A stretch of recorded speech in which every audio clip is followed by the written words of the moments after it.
శ్రీ వినాయకుని నవరాత్రులు మూడవ నియమం. వినాయకుడి నిమజ్జనం ఎలా చేయాలి? అసలు అందరికీ పెద్ద ఇదేంటంటే వినాయకుడి నిమజ్జనం. మనం కొంతమంది ఒకరోజు పెడతారు, 3 రోజులు పెడతారు, 5 రోజులు పెడతారు, 9 రోజులు పెడతారు. నవరాత్రులు అంటే 9 రోజులు. 9 రోజులు వినాయకుడిని అయితే మనం చేయొచ్చు, లేదా ఒకరోజు చేయొచ్చు. అది మన వీలు బట్టి చేస్తాం. దానిని మనం కొంచెం చూసుకునే విధంగా చేయొచ్చు. కానీ ఎలా చేయాలి?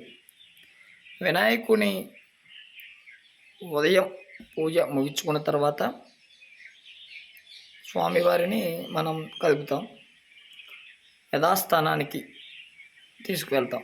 అంటే మనం ఎలా అయితే ప్రాణ ప్రతిష్టాపన చేశామో అలాగే అక్కడి నుంచి వినాయకుడిని కలుపుతాం.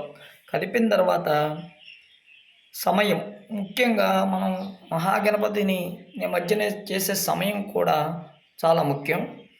అది సాయంత్రం సంధ్యా సమయం 5:30 నుంచి 6 గంటల లోపల మాత్రమే వినాయకుడిని పూర్తిగా నిమజ్జనం చేయాలి. గంగమ్మ ఒడిలోకి రాత్రిపూట అస్సలు పొరపాటును కూడా చేయకూడదు. మీరు బాగా గమనించండి దయచేసి. వినాయకుడి నిమజ్జనం అనేది ఇంకా ఖచ్చితంగా 6:30 లోపలే చేయాలి. అంతేగాని నేను డీజేలు పెట్టుకున్నాను, లక్షలు ఖర్చు పెట్టాం, కోట్లు ఖర్చు పెట్టాం అని చెప్పి రాత్రిపూట 12:30 1 గంటకి తీసుకువెళ్ళి వినాయకుడిని నిమజ్జనం చేయకూడదు. మొట్టమొదటి సూచన. రెండవది, మీకు వీలు లేనంత అతిపెద్ద విగ్రహాలు తయారు చేసి వాటిని ఎలా పడితే అలా వంతుల మీదకుండా, కాలువల మీదకుండా అస్సలు విసిరేయరాదు. ఒకసారి మీరు ఊహించుకోండి, మనం మనుషులం, మనది ఒక శరీరం. మన శరీరాన్ని చనిపోయిన తర్వాత మన వాళ్ళు ఎంత జాగ్రత్తగా తీసుకెళ్ళి దహన సంస్కారాలు చేసి చివరికి మిగిలిన ఎముకలతో సహా గంగమ్మ ఒడిలోకి అయితే చేరుస్తున్నారో, అంటే దాంతో పోలుస్తున్నానంటే మీకు అర్థం అవ్వాలని చెప్తున్నాను అంతే. ఇక్కడ ఏంటి పంతులు గారు దేవుణ్ణి మనిషి శరీరంతో పోలుస్తున్నారు అనేది మూర్ఖులు ఆలోచిస్తారు. దాని గురించి కాదు, ఇక్కడ విషయం మీరు అర్థమవుతుందని చెప్తున్నాను. ఏంటంటే అదే విధంగా కూడా మనం ఇన్ని రోజులు ఒక విగ్రహాన్ని, ఒక ప్రాణ ప్రతిష్ఠ చేసి దేవుణ్ణి ఎలా అయితే పూజించామో అదే విధంగా ఆ దేవుణ్ణి పూర్తిగా గంగమ్మ ఒడిలో అతి జాగ్రత్తగా చేతుల మీద తీసుకెళ్ళి వీలైనంత లోతులో విగ్రహాన్ని నిమజ్జనం చెయ్యాలి. అది కూడా పూర్తిగా కరిగిపోయే విధంగానే మాత్రమే విగ్రహాన్ని తయారు చేసుకోవాలి. మీరు చాలా గుర్తుపెట్టుకోండి. విగ్రహం పూర్తిగా కరగకుండా సగం కరిగి సగం పక్కన పడేస్తే ఆ దోషం మిమ్మల్ని వంశ పర్యాపరంగా పట్టి పీడిస్తుంది. అసలు దీంట్లో ఏ పండితులు చెప్పినా చెప్పకపోయినా ఇది 100% నిజం. ఇప్పుడు పండితులు కూడా కొంతమంది ఎలా తయారయ్యారంటే మెప్పు కోసం, కలి ప్రభావం ఇది. కలి ప్రభావం మూలంగా మెప్పు కోసం, గొప్పతనం కోసం, లేకపోతే ఇంకో విధంగా ఏదో దానికోసం కూడా అవతల వాడికి నచ్చే విధంగా మార్చి చెప్తున్నారు. కానీ అది కరెక్ట్ కాదు. ఇక్కడ ఎవరికి నచ్చినా నచ్చకపోయినా మనం పాటించాల్సిన నియమాలు అయితే ఖచ్చితంగా ఇవే. ఏమిటి అంటే, మీరు వినాయకుడి విగ్రహాన్ని పూర్తిగా నీళ్ళల్లో కరిగిపోయే విధంగా మాత్రమే తయారు చేసుకోవాలి.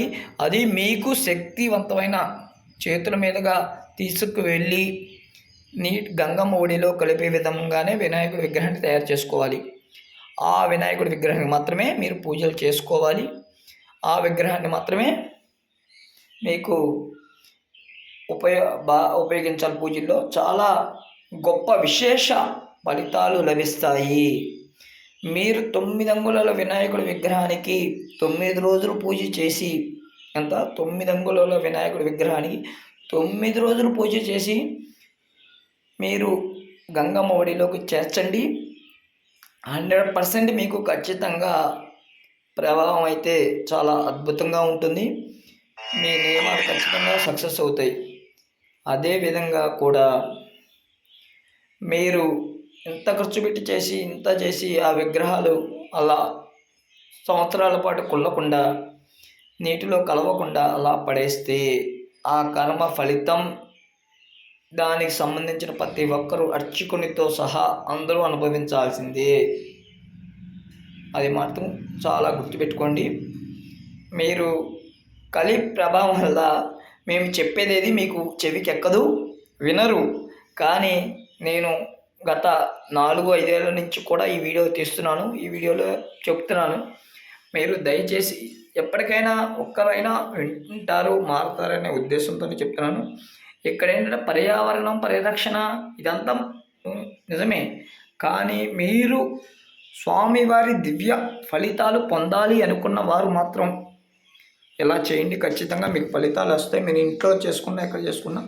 మీరు అంగుళం నుంచి 9 అంగుళాల వరకు మహాగణపతిని పూజించి 9 రోజులు పూజించిన మీరు ఇదే సమయాల్లో పూజ చేసుకుని, ఇదే నైవేద్యం పెట్టుకొని మీరు కోట్లు పెట్టక్కల స్వామివారికి మనం ఏం పెట్టేది లేదు. మనకు ఆయన ఇచ్చింది తప్ప. మీరు పెట్టే ప్రసాదం సమయానికి పెట్టడం, సమయంలో వినాయక నిమజ్జనాలు చేయటం అనేది చాలా ముఖ్యమైనది. మీరు కనుక ఇలా చేస్తే స్వామివారు దివ్య కటాక్షాలు ఖచ్చితంగా మీరు పొందుతారు. ఆ ప్రభావం ఎలా ఉంటుందో మీకు ఖచ్చితంగా తెలుస్తుంది. మీరు ఇన్నాళ్ళు చేసిన వినాయక చవితి ఇప్పుడు చూస్తే మీకు చాలా అద్భుతమైన తేడాలు కనబడతాయి. మీరు అదే విగ్రహాలు 12 అడుగులు, 15 అడుగులు, 7 అడుగులు మీరు మొయ్యలేనంత భారాన్ని తీసుకొచ్చి వంతెనల మీద నుంచి ఇసిరేయటం, లేదు తీసుకెళ్ళి కాలువ గట్లమ్మట మొయ్యలేక కొంచెం దూరంలోనే వదిలిపెట్టడం, అవి పైకి తేలుతూ కరగక ఆ పడే వేతన ఒకసారి ఊహించుకోండి. మీ శరీరం అయితే ఏ శరీరం అయితే ఉందో ఇప్పుడు ఆ శరీరం సుఖం కాలక బయట పడేస్తే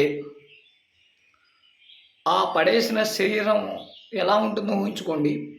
అలాగే మన వినాయకుడు స్వామివారికి కూడా మట్టి గణపతిని చేసుకుని అది పూర్తిగా కరిగిపోవాలి. అది మాత్రం నిజం.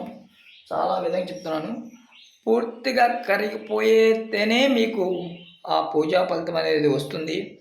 లేదా శూన్యమే, అర్చకుడు చేయలేదు, పంతులు గారు సరిగా చేయలేదు, లేకపోతే ఏదో జరిగింది అని అనుకుని మీ పిచ్చి భ్రమ. కలి ప్రభావం వల్ల మీ మైండ్ మారదు. కానీ మారాలని ఆశిస్తున్నాను. మారి హిందువులు కూడా ఒక దివ్య కాంతితో వెలగాలని మేము ఆశిస్తున్నాము. అది మాత్రం శ్రీ మహాగణపతియే నమః. ఇవి నియమాలు ఖచ్చితంగా పాటించండి. పాటించి మీ ఒక వంశాన్ని మీ చేతులతో మీరే తరించేట్టు చేసుకోండి. ధన్యవాదములు. శ్రీ